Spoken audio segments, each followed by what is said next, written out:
हिंदू धर्म ग्रंथों में हरितालिका तीज व्रत का विशेष महत्व बताया गया है। भविष्योत्तर पुराण के अनुसार भाद्रपद मास का अत्यंत महत्वपूर्ण व्रत हरतालिका तीज है। सनातन धर्म में भाद्रपद मास की शुक्ल पक्ष की तृतीया तिथि को यह पवित्र हरितालिका तीज मनाया जाता है। ऐसी मान्यता है कि महिलाएं इस व्रत को अखंड सौभाग्य और सुखी दाम्पत्य जीवन के लिए रखती हैं। इस व्रत को सभी व्रत में कठिनतम माना जाता है, क्योंकि इस व्रत को महिलाएं निर्जला रहकर करती हैं। कुंवारी कन्याएं हरतालिका तीज व्रत को सुयोग्य वर्ग की प्राप्ति के लिए रखती हैं। हरितालिका तीज व्रत के लिए मायके से महिलाओं के श्रृंगार का सामान, मिठाई, फल और कपड़े भेजे जाते हैं। हरितालिका तीज व्रत क्यों मनाया जाता है, इसके पीछे एक कथा प्रचलित है। हम आप लोगों को सुनाते हैं। हरितालिका तीज व्रत कथा। इस कथा के अनुसार माता पार्वती ने भगवान शिव के लिए कठोर तपस्या की। दरअसल बचपन से ही माता पार्वती का भगवान शिव को लेकर अटूट प्रेम था।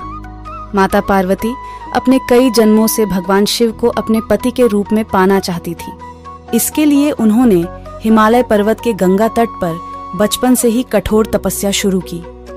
माता पार्वती ने इस व्रत में अन्न और जल का त्याग कर दिया था। खाने में वह मात्र सूखे पत्ते चबाया करती थी। माता पार्वती की ऐसी हालत देखकर उनके माता पिता बहुत दुखी रहते थे। एक दिन देवर्षि नारद भगवान विष्णु की ओर से पार्वती जी के विवाह के लिए प्रस्ताव लेकर उनके पिता के पास गए। पार्वती के माता पिता इस प्रस्ताव से काफी खुश हुए। उसके बाद उन्होंने इस प्रस्ताव को माता पार्वती को सुनाया। माता पार्वती इस समाचार को सुनकर बहुत दुखी हुई, क्योंकि वह अपने मन में भगवान शिव को अपना पति मान चुकी थी और माता पार्वती ने यह शादी का प्रस्ताव ठुकरा दिया। माता पार्वती ने अपनी एक सखी से कहा कि वह सिर्फ भोलेनाथ को ही अपने पति के रूप में स्वीकार करेगी। सखी की सलाह पर पार्वती जी ने घने वन में एक गुफा में भगवान शिव की आराधना की। भाद्रपद तृतीया शुक्ल के दिन हस्त नक्षत्र में पार्वती जी ने मिट्टी से शिवलिंग बनाकर विधिवत पूजा की और रात भर जागरण किया। पार्वती जी के तप से खुश होकर भगवान शिव ने माता पार्वती को पत्नी के रूप में स्वीकार किया।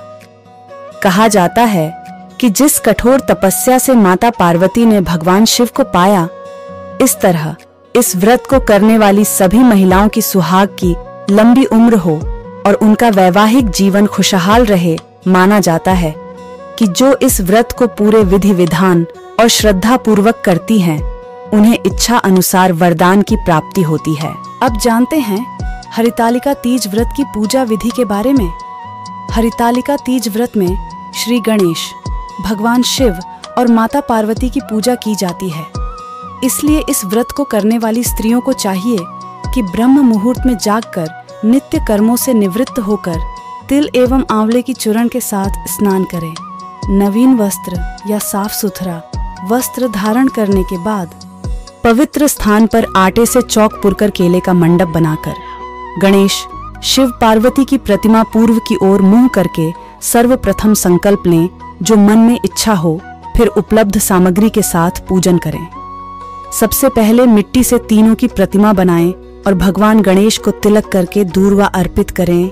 इसके बाद भगवान शिव को फूल, बेलपत्र और शमी पतरी अर्पित करें और माता पार्वती को श्रृंगार का सामान अर्पित करें। तीनों देवताओं को वस्त्र अर्पित करने के बाद हरितालिका तीज व्रत कथा सुनें या पढ़ें। इसके बाद श्री गणेश की आरती करें और भगवान शिव और माता पार्वती की आरती उतारने के बाद भोग लगाएं और पूजा संपन्न करें। तो यह थी हरितालिका तीज व्रत कथा एवं पूजा संबंधी जानकारी। धन्यवाद। हर हर महादेव।